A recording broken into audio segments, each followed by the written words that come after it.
tal? ¿Cómo están? Otra vez aquí en Paradero Perú. Hoy día vamos a conversar sobre el diálogo, la posibilidad del diálogo y la necesidad del diálogo en los conflictos sociales y en particular en la minería, que como ustedes muy bien saben, está a la orden del día, ¿no? Y es un asunto nacional por su importancia. Y hemos invitado a dos representantes de un colectivo que se ha constituido en torno al esfuerzo por abrir el diálogo, ¿no? Y están con nosotros Olinda Orozco y Marcela Aliaga.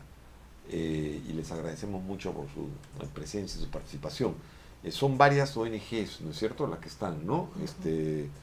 Tú, Olinda, eres presidenta de un especialista, pero soy presidenta de una ONG que se llama Red Social, de sus siglas, sí, okay, que juntamente con CARE, con Labor, con SACE y con ProDiálogo somos sociedades de la sociedad civil, valga la redundancia, y hemos querido contribuir en estos momentos que las circunstancias del país lo exigen, en la necesidad de dialogar. De acuerdo.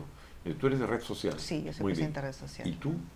Yo soy comunicadora de CARE Perú, una de las 5 instituciones que hemos conformado el colectivo Dialoga. Ya, muy bien, excelente. Entonces, para comenzar esta conversación vamos a ver y a escuchar el spot que este colectivo de 5 organizaciones no gubernamentales han elaborado para fomentar y crear, digamos, expectativas en torno a la necesidad de que se reabra el diálogo en los lugares donde el conflicto además es muy intenso.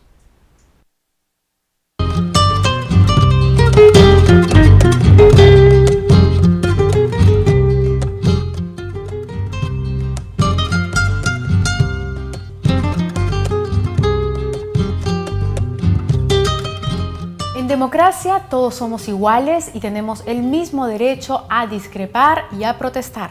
Sin embargo, la democracia también exige respeto y no violencia. Hagamos democracia. Sin paz no hay democracia y no hay desarrollo. Me sorprende ver una cantidad de escenas de violencia en el Perú. Violencia que aparentemente se da porque hay gente que no escucha a los demás. Somos humanos desde la invención del lenguaje. Y el lenguaje fue creado para ser hablado y para ser escuchado. Humanicemos nuestra realidad. Dialoguemos. El diálogo puede transformar cualquier conflicto en una oportunidad de desarrollo si las partes involucradas están dispuestas a ponerse de acuerdo. Dialogar no es claudicar a nuestros principios ni imponerlos, es encontrar en los otros también principios legítimos y tal vez iguales. Una cultura de diálogo solo será posible sin ciudadanos de segunda categoría, si es que las empresas respetan la voluntad de las comunidades y si es que el Estado defiende los intereses de la población. El diálogo genuino es hablar con la mente y con el corazón, con buena fe y predisposición para entender. El diálogo entre los que pensamos igual nos permite reafirmarnos y el diálogo entre los que pensamos diferente nos permite encontrar nuevas ideas. Entre peruanos debemos obrar de buena voluntad, porque la democracia no es violencia ni desorden. La democracia es la vía legítima para el diálogo y la paz. Es importante dialogar para llegar a un cambio, tener la predisposición de ponerse en los zapatos de la otra persona, escucharlo y entenderlo. Así no comparta sus ideas, hay que escucharlo. Los problemas los debemos resolver dialogando, no con violencia. Para solucionar los conflictos es necesario escucharnos mutuamente. La violencia no es un mecanismo para resolver los problemas, solo los agrava. Conversemos, respetando las ideas diferentes. Nuestro país es uno solo. Podemos vivir peleando siempre o podemos optar por el camino del diálogo y la paz. ¿Tú qué prefieres?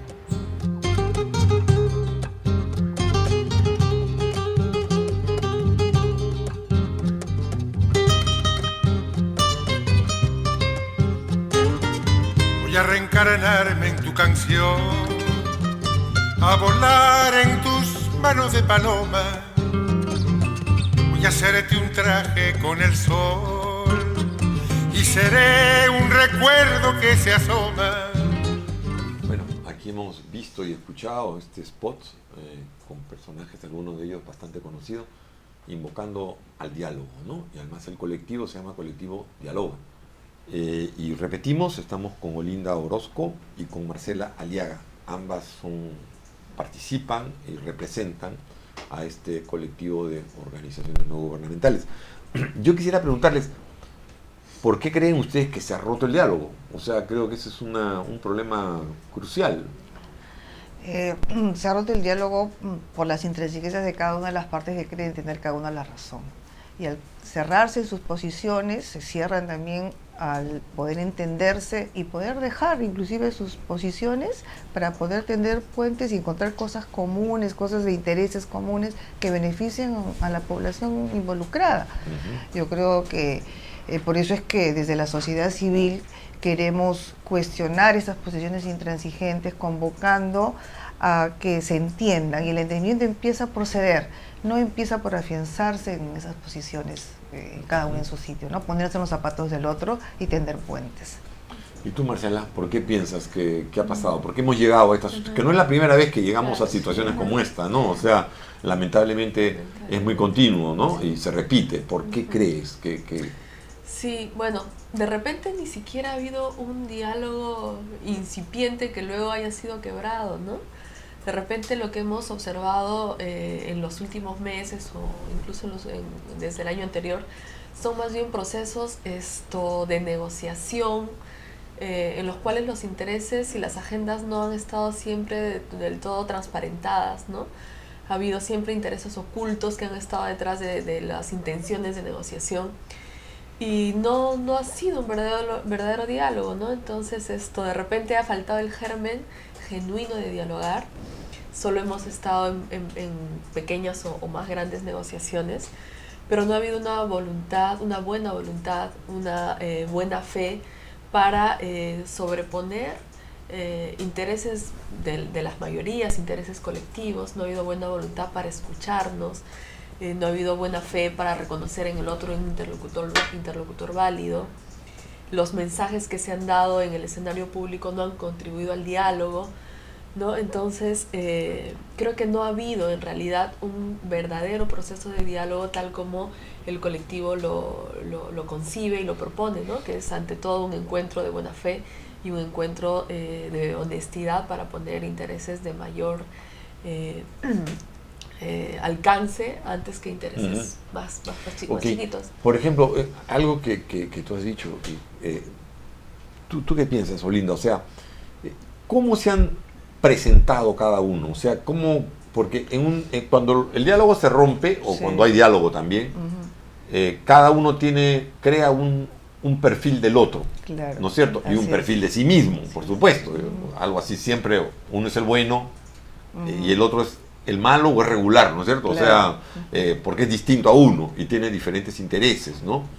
Entonces, ¿cómo, así haciendo un rápido paneo, como se diría, cómo se han presentado cada uno? ¿Cómo han presentado al otro? ¿Cómo tú verías? Yo lo que creo que dentro de este proceso al que se refiere a Marcela, hay una cuestión básica que es la profunda desconfianza que hay entre todos los actores que se involucran, ¿no?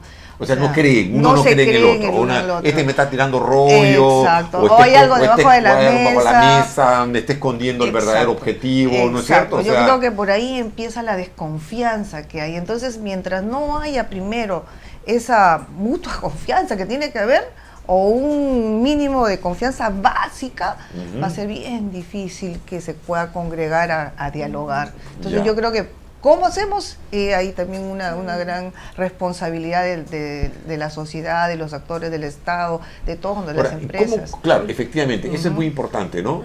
Creo, comparto tu opinión, en el sentido de que requerimos una confianza mínima, ¿no? Para que, porque si no, uno no se sienta a dialogar, es verdad, si uno desconfía esencialmente del otro. ¿Qué habría que hacer para poder construir esta confianza mínima? O sea, porque es bien básico, ¿no? Sí, tiene mucho que ver con lo que preguntabas hace un instante, ¿no? De cómo se han presentado estos diferentes actores. Y el Estado central, de alguna manera, se ha presentado con un mensaje que estoy del lado del sector privado. Nosotros creemos que no es así, ¿no? Que eso no es verdad, que sea un Estado que está del lado del sector privado. Pero, sin embargo, los mensajes que ha sabido dar en escenarios más colectivos, han creado en la conciencia social y popular esa imagen, ¿no? Por otro lado, también autoridades locales y autoridades regionales han dado un mensaje siempre de confrontación, han dado un mensaje de estar al otro lado de un campo de guerra, ¿no? Donde pareciera que la única vía para hacerse escuchar es medidas más de violencia, medidas de, ¿no? Pero una pregunta, comenzando por el primero, por el Estado, y después pasamos de hecho a los que han estado contra o enfrentando al Estado, ¿no? O de críticos del Estado. Tú dices que el Estado ha aparecido del lado de las empresas, pero no es así. Pero el discurso con relación a las empresas ha sido, por lo menos, a mí me parece de un vínculo excesivamente cercano. O sea, han habido gestos, como por ejemplo, gestos nada más, ¿no? O sea, un ministro que toma una avioneta de un empresario, ¿no es cierto? En el caso de Cajamarca, en el caso de Espinar, 1000 policías afuera, incluso se llevó a algunos de los detenidos al campamento minero, es por lo menos lo que salió digamos, en diferentes medios, ¿no? Entonces la idea de que el Estado, más aún, la empresa no aparece.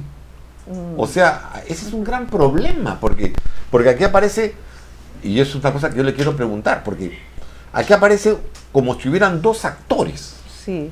El Estado y los que protestan, y los que están en contra. ¿Y la empresa dónde está? O sea, porque si queremos transparentar el diálogo, como ustedes proponen, la empresa o las empresas tienen que dar la cara.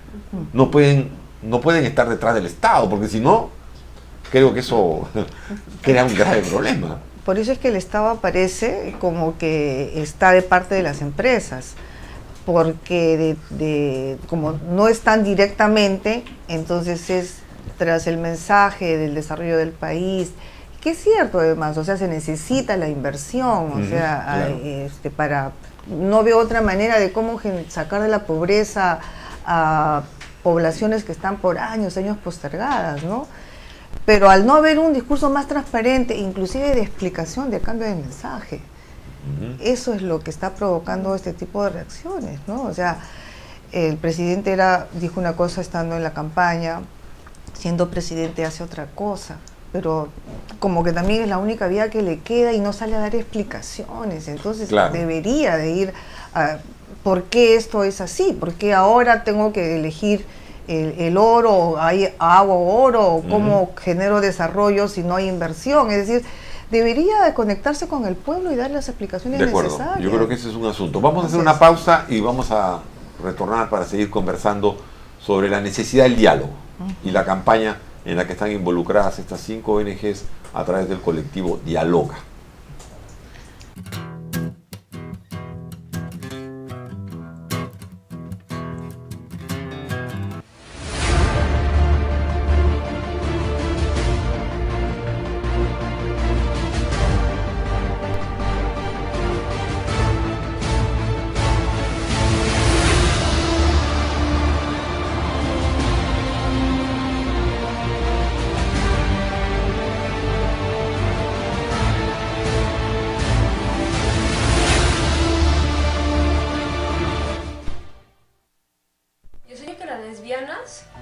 Podamos vivir nuestra vida día a día libres de violencia, libres de insultos, libres del qué dirán las personas por expresarnos tal y como somos.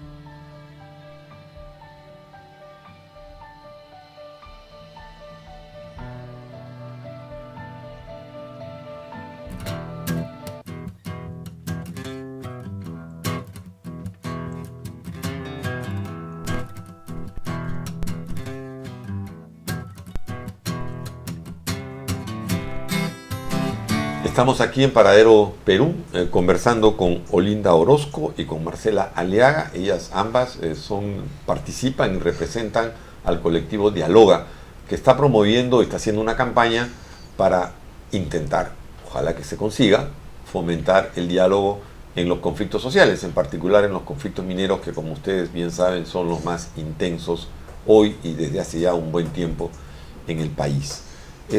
Marcela, tenías algo que decir al respecto, porque yo le opinaba sobre el papel, o sea, cómo es el Estado, cómo es percibido el Estado, y cómo también yo tengo la impresión que el Estado no solamente es percibido, sino se presenta. Sí, de acuerdo, el Estado o algunos voceros del Estado son los que precisamente no han tenido la capacidad de dar un mensaje social mucho más claro en relación a cuáles son los objetivos de largo plazo y cuáles son las condiciones que espera para la inversión privada, ¿no? No han tenido esa capacidad de dar ese... Claro, porque acá estamos hablando del Estado nacional, digamos, ¿no es cierto? Del ámbito nacional, del gobierno nacional, ¿no es cierto? Ahora, claro, en el ámbito nacional también han habido diversas voces. Como colectivo y como instituciones hemos tenido diversos encuentros con el Ministerio del Ambiente, con el Ministerio de Energía y Minas, y en ningún caso funcionarios en el nivel técnico y político, en ningún caso ellos han expresado en principio que haya una cerrazón a poder garantizar los más altos estándares de inversión. Y tampoco han expresado una cerrazón a que los conflictos sociales se resuelvan conversando. Pero también hay otros voceros que tienen mucha mayor llegada y que tienen mucha mayor potencia, parece, en su voz, ¿no? Y bueno, eso desde el Estado, pero hace un momento hablabas que hacía la empresa, ¿no? En los pocos intentos que ha tenido la empresa privada de dar un mensaje, lo ha hecho con mucha torpeza también, ¿no? O sea, presentando a niños que nacen con casco en nuestro país no es la mejor manera de generar condiciones para el diálogo, ¿no? Entonces, nosotros creemos que efectivamente ninguno de los actores en sus mensajes públicos ha sabido construir condiciones favorables para el diálogo, ¿no? Todo lo contrario, más bien han establecido barricadas desde las cuales tirarse de acuerdo. Piedritas, bombitas. Ahora, ¿tú coincides, Olinda, que es necesario que la empresa aparezca más? O sea, las empresas, digo. Pero aparezcan con inteligencia, ¿no? Porque, no, por supuesto. Claro, sí. Porque los mensajes que dan, bueno, realmente ellos tienen tantos recursos que no sé cómo pueden contratar, digamos, unos spots con garantía o con una racionalidad importante que recojan también, o cómo se conecta con el sentido común de las aspiraciones de los pueblos donde está pues el proyecto.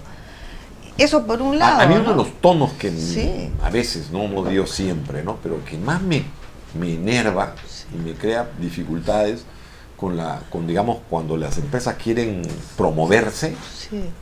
Es ese tono paternalista. Sí, pues. Es ese tono paternalista de, miren lo que hemos hecho, miren. O sea, ese tono paternalista, bueno, a mí me molesta bastante, ¿no? Pero yo calculo que probablemente a la gente también, a los que están directamente involucrados, no sé si a todos, pero a un sector, ¿no? Claro, porque aparece finalmente como, oye, mira lo que te estás perdiendo. Claro, ¿no? Lo es que como Papá Noel, ¿no es cierto? Exacto. Que viene a repartir panetones y mira tú, te estás perdiendo un Papá Noel. O sea, así no es, así, y no es así, porque eso es pues porque ellos también están ganando mucho dinero, está bien, es normal, yo no es un trabajo, es una empresa, tiene que ganar dinero. Y para eso invierten. Para eso invierten, eso está fuera de discusión, ¿no es cierto? Pero tienen que preocuparse. Y tiene que reconocerse eso, ¿no? O sea, no es solo que son buena gente, que dan una serie de cosas, sino también tienen que asumir explícita o implícitamente que ellos están siendo beneficiados, o sea, porque me parece que eso es algo fundamental, ¿no? Claro, y del otro lado también yo creo que los gobiernos regionales, los alcaldes más locales, deberían también contribuir con una posición también más racional con respecto a este eso asunto, estoy totalmente ¿no? de acuerdo y vamos a tocarlo, sí, porque yo creo que no es que me estoy olvidando de tocar el otro lado de la mesa, me parece que hay que tocarlo de todas maneras. Pero, por ejemplo, otro aspecto que a mí me da mucho que hacer en relación con el gobierno nacional, ¿no? Para distinguirlo del regional, es que muchos de estos casos, como por ejemplo el de Espinar, de Estrata Tintaya, se conocían de hace tiempo. Ustedes que están, digamos, involucrados seguramente lo conocen mucho mejor que yo. Pero bueno, basta ver los informes de la Defensoría del Pueblo, ¿no es cierto? Y que mensualmente sacan y uno da la pista. oigan, y esto arranca desde hace varios meses, ¿no? De hace varios meses, y cuáles son los actores primarios, cuáles son los actores secundarios del conflicto, en qué consiste el conflicto. O sea que no es que salió de un momento a otro, sino que ya venía larvado, ¿no?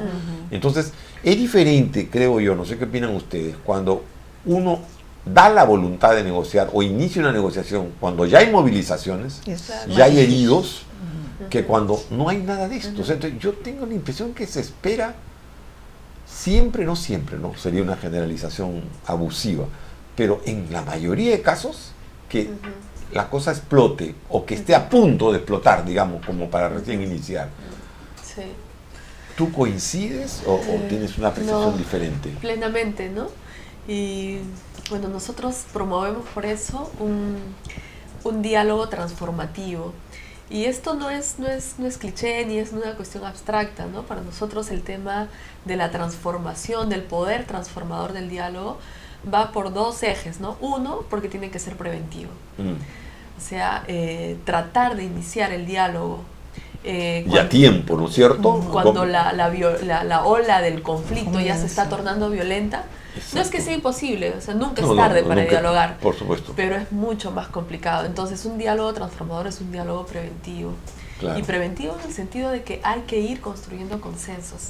Y eso es muy complicado, ¿no? Hay que reconocernos, escucharnos. Y esto, si ya hay un paro en la provincia, un paro en la región, ya es más difícil, ¿no? Y es diálogo transformativo porque precisamente permite construir una tercera agenda, ¿no? Más allá de si hay 2 o 3 agendas particulares, el poder transformador del diálogo es que nos ayuda a construir una tercera agenda, ¿no? Entonces, totalmente de acuerdo. El conflicto de Espinar, como dice Santiago, estaba cantado hace meses, y el conflicto de Conga estaba cantado hace años, y mira cómo hemos llegado a este punto. Sí, ¿tú algo más que agregar sobre ese punto?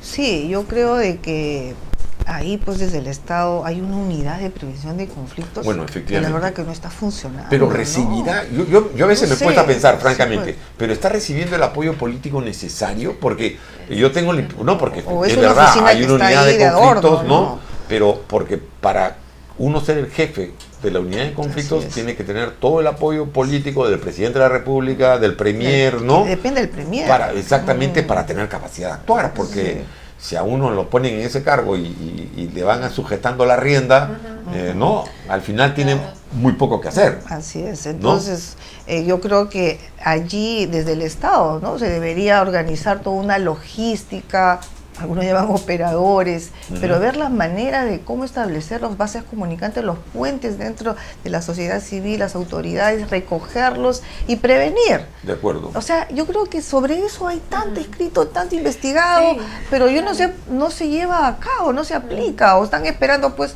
que se reviente esto, que el proceso avance y explote, no se puede en la cara. Puede ser que ahí haya una lógica un poco más profunda, ¿no? Sí, que es la idea esta de... Porque en el fondo eso de esperar que exploten las cosas, que el conflicto se dé, para recién intentar conversar, es una negación del diálogo, ¿ah? Es una negación consciente o inconsciente del diálogo, ¿no? Porque uno está esperando en la práctica que exploten las cosas y ese es el peor momento para iniciar una negociación. O sea, uno mismo está saboteando la posibilidad del diálogo, ¿no? O sea, consciente o inconscientemente, digo, ¿no? Sí. Y sí, pues... hablando también sobre esta dimensión política de los conflictos, muchos conflictos han querido o se ha querido dar respuesta a muchos caldos de cultivos de conflictos desde una perspectiva absolutamente técnica. De acuerdo. ¿No? Entonces eso también creo que da cuenta de una falta de capacidad de lectura de los escenarios, una falta de capacidad de lectura de cómo se están tejiendo las relaciones. Obviamente hay que dar una respuesta técnica, ¿no? Que sustente las decisiones y que sustente las políticas, pero no está bastando. No está bastando. Entonces creo que el respaldo político es fundamental también para desde el Estado central, ya me unidad de conflictos, pero en realidad es el Estado en su conjunto, ¿no es cierto? Es el poder legislativo también que se está quebrando ahorita y está porque esa tema. unidad de conflictos no puede actuar fuera o desintonizada de lo que piensa el Ministerio de Economía, de Energía y Minas, o el Ministerio del Ambiente, o incluso el MEF, ¿no? Entonces vamos a hacer una pausa y creo que, me parece, ¿no? Algunas, por lo menos, no sé, conclusiones no son, pero algunos aspectos que hemos comentado es la necesidad de construir una confianza mínima, ¿no es cierto? Si no, no es posible. La tardanza, a veces incomprensible, con la que el Estado reacciona, en el Estado central estamos hablando. A veces el hecho de que las empresas desaparezcan, no estén como actores que son, ¿no es cierto? Y la importancia crucial de que la forma como tú decías se comunican, ¿no es cierto? Sí, exacto. Tiene que ser una comunicación que se ponga en los zapatos del otro, ¿no es cierto? O sea, que sepa comunicar y que esté ahí presente, ¿no? Y después, bueno, ya, que si existen unidades como la unidad de conflictos, tenga pues el apoyo político necesario. Nos vamos a una pausa y retornamos porque tenemos que hablar también del otro lado de la mesa, ¿no es cierto? No solo del Estado Nacional ni del Estado Central, y de las empresas, sino también de las personas y de los dirigentes que discrepan de estas inversiones.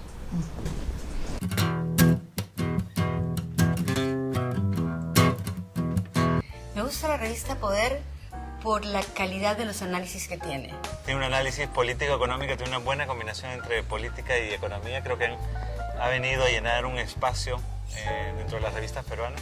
Poder llenó un vacío en el periodismo del Perú, del periodismo escrito, hace investigación económica y de la buena.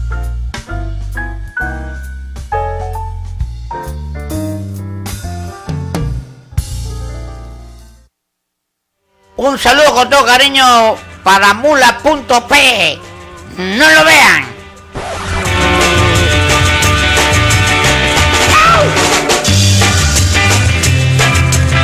Loco me llama porque bailo gogo.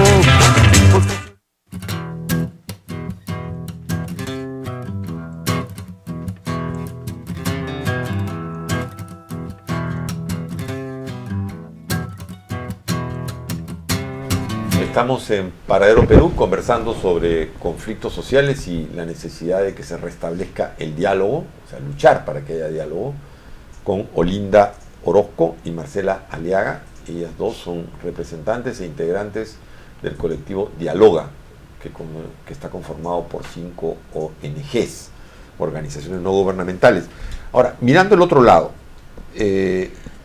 ¿cómo ven ustedes? ¿Qué pasa en el sector en el sector social, digamos? O sea, básicamente son zonas rurales, ¿no? O sea, predominantemente rurales, ¿no? Tanto en el caso de Espinar como en el caso de Cajamarca, porque en Cajamarca el proyecto Conga, si me ubico bien, está entre Celendín, Hualgayoc, ¿no? Y Cajamarca, ¿no es cierto? Creo, ¿no? Son entre los tres, en estas tres.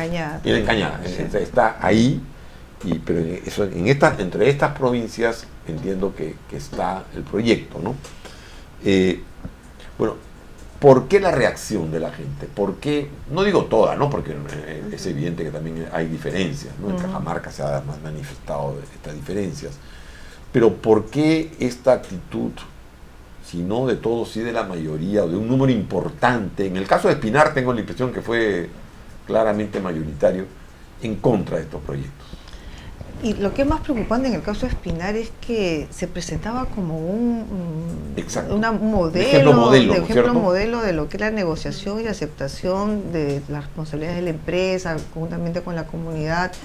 Ha habido ahí monitoreos participativos, pero la verdad es de que no se entiende qué ha pasado, ¿no? Bueno, yo he escuchado opiniones, yo no conozco la zona, pero he escuchado opiniones de gente que ha vivido muy de cerca que no hay mayores cambios. Entonces sigue siendo pobre, tiene 2 horas de luz. 2 horas de luz tienen, ¿no? Así me dicen, o sea, las carreteras y la mina desde cuándo está. Entonces, digamos, desde la misma realidad de la gente dirá, pues entonces esto va a ser más de lo mismo, el Estado los está protegiendo, y bueno, y esto también es real, pues que se aprovechan grupos radicales de exacerbar este tipo de contradicciones, de frustraciones, digamos, y explotan, pues si son canalizados por ese lado, ¿no? Entonces, eso es lo que hay que ver. que realmente al final se desgasta pues toda esta política de responsabilidad social corporativa, ¿no? Sí, y yo creo que eso sí debería ser genuino también, debería ser es una cosa importante que la sociedad civil y los proveedores lo reconozcan, que efectivamente hay cambios. Yo creo que pasa también por eso, ¿no? Y una vez desarrollado, trabajado esto con los gobiernos locales, entonces yo creo que es más fácil poder acceder a otros niveles de participación y también de, no sé, de emociones, de posiciones, ¿no? Claro. Pero si hay una escasez, hay una carestía y hay más de lo mismo en cuanto a presencia de este tipo de inversiones, entonces, ¿qué le queda a la gente, no? Por ahí. Sí, ¿tú qué piensas? Sí, yo creo que, volviendo, ¿no?, al empeño que tenemos en promover el diálogo, lo peor que podemos hacer es negar que hay una razón y una racionalidad legítima en las demandas de los conflictos, ¿no? O sea, no es solo que el conflicto surge por un conjunto de ambiciones políticas o un conjunto de ideologías, ¿no? No es cierto. Hay un grupo, y seguramente en algunos casos más grande que otros o más representativo que otros, que sí pues necesita expresar su frustración por no poder acceder a beneficios que también se prometió con mucha pretensión, ¿no? Entonces, hay razones legítimas de la protesta, pero las protestas y las movilizaciones y los conflictos también están contagiados y están entremezclados con otro tipo de expresiones e intereses que tienen que ver muchas veces con política, que tienen que ver con cuestiones más personales, de escenarios en los cuales quieren posicionarse algunas personas, ¿no? Pero si queremos dialogar, creo que un punto inicial es reconocer y distinguir y separar cuáles son los elementos legítimos de la demanda y del descontento social, ¿no? Eso es, sí, claro. Si tú me permites, pero yo creo que también hay una cuestión bien de fondo que tiene que ver con las raíces culturales de todas estas poblaciones, ¿no? Son muy violentas, o sea, atraviesa una cultura de la violenta. Yo conozco de una conducta, creo que lo hemos visto en algunos informes, el taquinacui se llama, que se agarran a golpes o se agarran comunidades enteras en enfrentamientos con sus huaracas y son parte de toda una cultura de, no sé, de ciertos ritos, me parece. Entonces, yo creo que hay que trabajar eso desde las raíces, desde las escuelas, con las nuevas generaciones, fomentando una cultura, porque finalmente es la democracia también. O sea, la democracia viene desde de las escuelas, desde la familia, se va instaurando en hablar con el otro, en el mundo de la pareja, y de ahí va subiendo pues a aspectos de otros niveles de la sociedad civil. ¿Crees que sea parte de la cultura? Yo no creo tanto eso, efectivamente. ¿Sí? Porque también, digamos, en lo que es la cultura, por decirlo, criolla o costeña, o para hablar de más costeña de nosotros, que vivimos en la costa, también hay formas de violencia, las pandillas, ¿no? y irregulares. O sea, la mayor cantidad de violencia a veces se da dentro de las familias. También, o sea, ¿no? El mundo privado. El mundo privado es muy violento. O sea, entonces creo que, bueno, no sé, mi opinión por lo menos, no creo que haya un elemento cultural hay de ambos lados, creo, me parece. Debe haber. Que simplemente lo señalo, no está, y creo porque, no digo porque si no a veces se puede también tener una imagen de caricatura, ¿no? Y yo creo que, a mí me parece que no, o sea, yo creo que no es una cultura en la que tú puedes decir que la violencia es per se. En toda cultura efectivamente hay rasgos de violencia, a mí me parece, ¿no? Pero perdón, ¿querías decir algo? Sí, no creemos nosotros que los conflictos tengan un origen en cuestiones culturales intrínsecas de poblaciones. No. Seguramente hay manifestaciones culturales de diferente clase que para otros espacios podrían tildarse de alguna manera, ¿no? Creo que creemos que los conflictos sociales en realidad tienen su origen porque se ha perdido el principio del diálogo. Entonces se ha perdido a veces, o estamos La pregunta es, ¿alguna vez hubo? Yo creo que sí, en las familias. Digo, pero el diálogo porque somos un país de alguna manera pluricultural Claro. o multicultural, ¿no?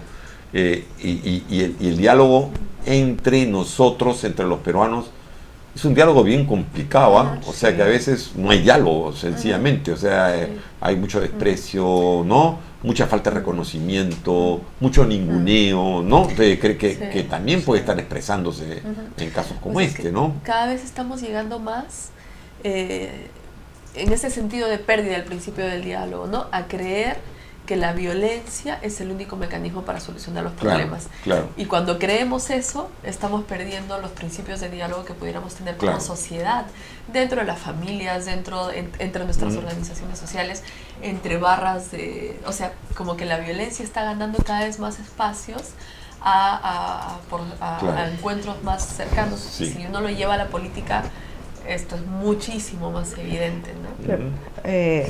Porque aquí también se tiene que agregar otro concepto, que es el tema del poder, ¿no?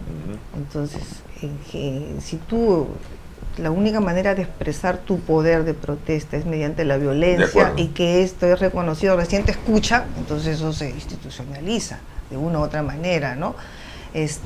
Porque no hay este ejercicio, ¿sabes qué? Yo tengo esto, no quiero esto, no me gusta, qué sé yo, está mal.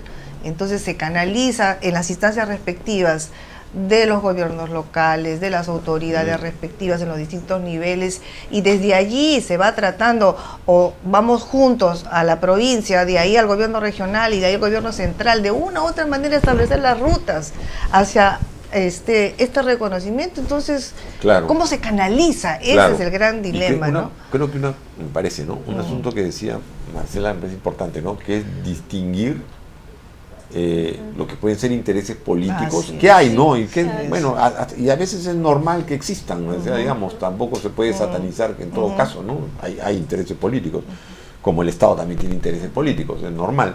Pero bueno, hay intereses políticos de lo que es un sentimiento, una convicción de sectores de la población. O sea, me parece fundamental hacer esa diferencia, porque si no aparece, además, y es una cosa de lo que me preocupa, es que las protestas de la población aparecen como irracionales y aparecen como si no tuvieran racionalidad. Y creo que tú has sido clara en ese sentido, Linda, de que sí, pues, o sea, si uno tiene solo 2 horas de luz, bueno, algo está pasando. Hay razón para protestar, ¿no es cierto? Algo está pasando, no está bien, ¿no? No está bien. ¿No? Sí, no reconocer eso es una visión que simplifica el conflicto a un conjunto de ambiciones políticas, y no es verdad.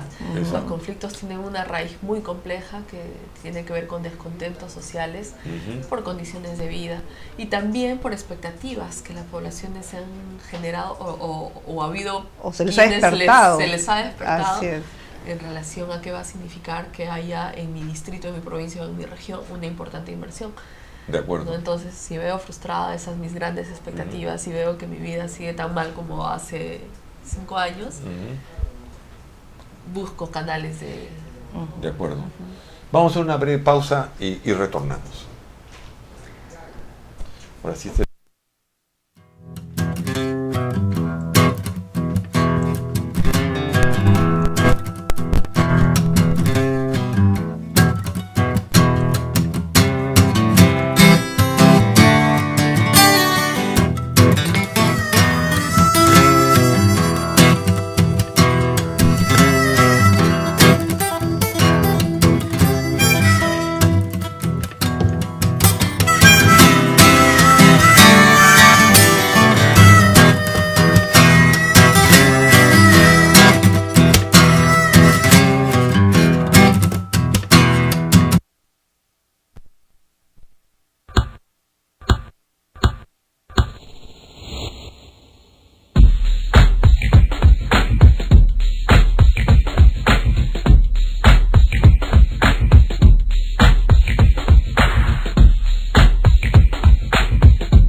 A mí me gusta leer Poder porque te reta y te incomoda con inteligencia y con estilo.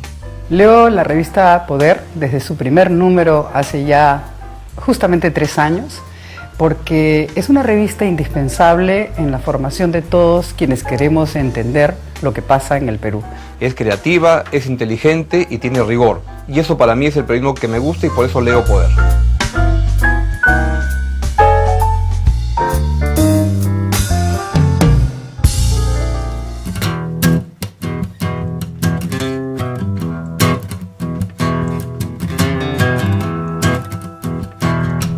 Estamos en Paradero Perú conversando sobre el diálogo, sobre la necesidad del diálogo, en particular en la minería o en general en las industrias extractivas, con 2 representantes del colectivo Dialoga, con Olinda Orozco y Marcela Aliaga. Son 5 ONGs que están en una campaña porque se restablezca el diálogo. Entonces, ¿cuáles serían para ustedes, porque estamos ya en el bloque final, cuáles serían para ustedes las iniciativas más importantes o digamos las primeras iniciativas que habría que adoptar para que se creen condiciones mínimas para el diálogo, ¿no? Retomando lo que decíamos al principio, dentro de ese perfil de confianza básica que tiene que haber, yo creo que tiene que haber gestos. Y me parece en este contexto el gesto lo tiene que dar el gobierno. O sea, es el gobierno el que tiene que ceder el primer paso, y a mí particularmente me parece importante la salida de Valdés. Ya está desgastado. Entonces ya representa simbólicamente una figura de fuerza, de imposición, que no es saludable para el restablecimiento de esa confianza básica o el mensaje que se le quiere dar al pueblo. Entonces, por ahí hay que comenzar pensando en eso que estoy diciendo, ¿no? De acuerdo. ¿Y tú, Marcela? Abrir un poco más el horizonte y la ronda de quienes participen del diálogo. ¿Qué significa eso? Incorporar a nuevos actores. Organismos de las Naciones Unidas están interesados, por ejemplo, en facilitar espacios de encuentro. La Defensoría, o sea, como el PNUD, por ejemplo. Sí, claro. La Defensoría del Pueblo como organismo autónomo tiene un rol veedor, un rol protector de derechos, pero podría tener un rol en determinados conflictos, un rol más protagónico y actuar como facilitador del diálogo, garantizando condiciones. O sea, acá tendría que haber un acuerdo, un visto bueno del gobierno central, ¿no es cierto? ¿No? Claro, también de la otra parte, pero del gobierno central, para que esto se produzca.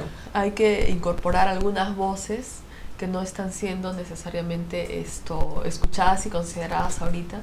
Y eso ayudaría un poco también a bajar la presión que tienen solamente determinadas cabezas visibles en representación de actores institucionales y sociales, ¿no?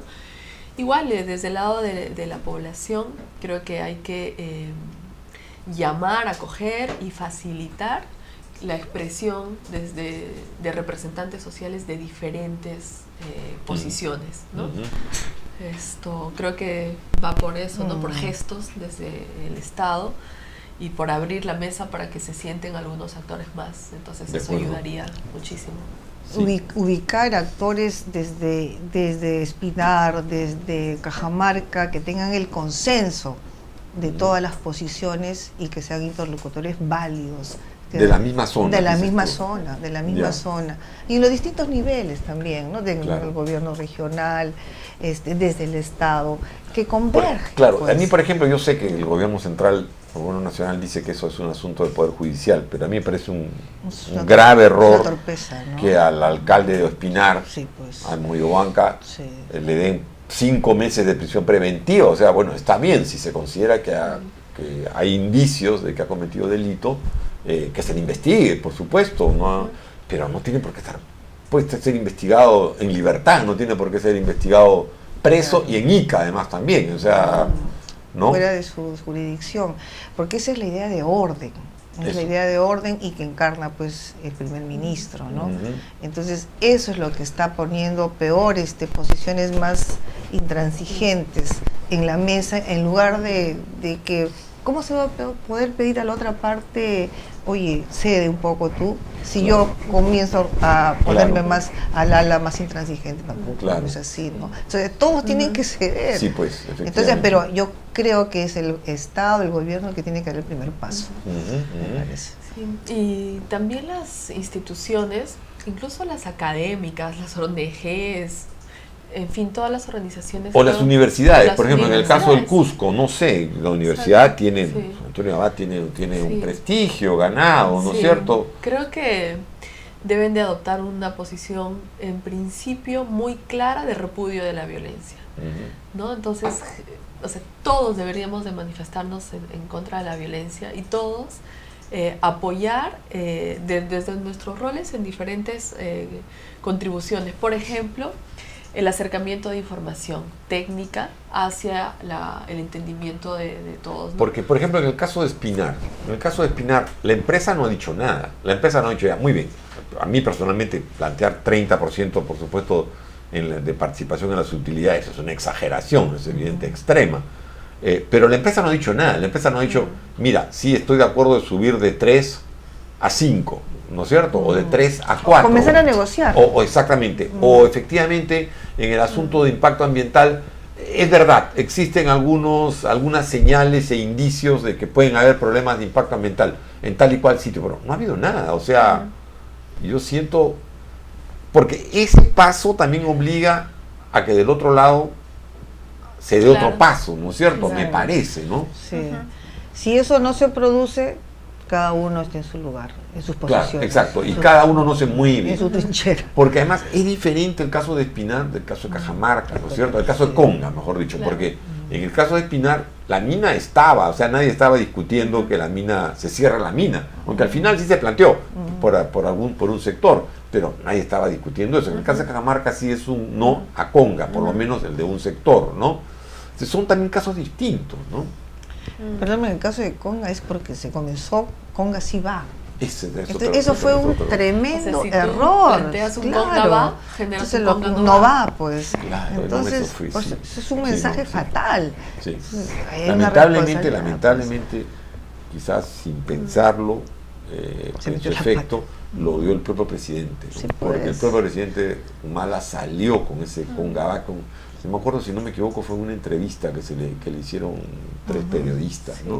Cuando era innecesario, no tenía incluso por qué él salir con un anuncio con ese conga va, ¿no? Que era algo desafiante. Genera exactamente lo contrario, ¿no? Genera un conga no va, no genera una posición de intermedia de evaluación, de garantías, de condiciones. ¿Y ustedes creen, ya digamos para terminar, cuál es su intuición? ¿Es posible reabrir el diálogo?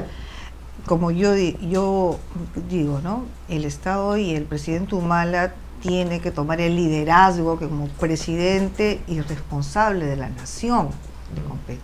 Entonces él tiene que dar explicaciones al pueblo de Cajamarca. Es muy importante. Porque es muy importante, creo también, que el presidente tiene que explicar. Así es.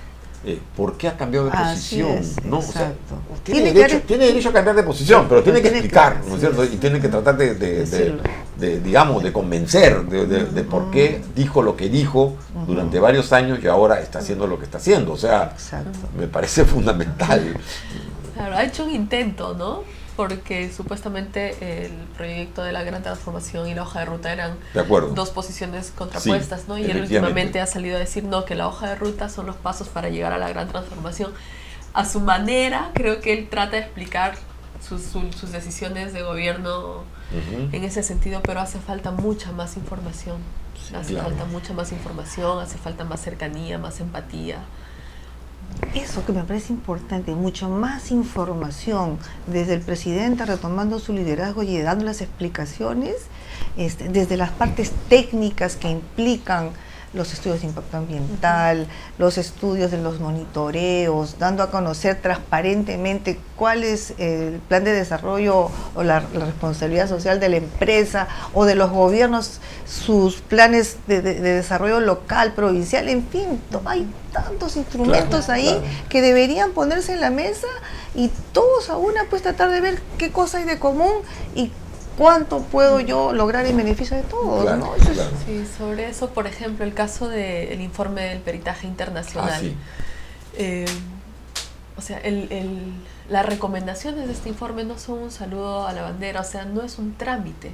Implican realmente modificaciones bien importantes en la parte operativa del proyecto minero, ¿no? De Conga, ¿no? De Conga, ¿no? Implican cuestiones bien importantes que demorarían el proceso, más inversión, etcétera.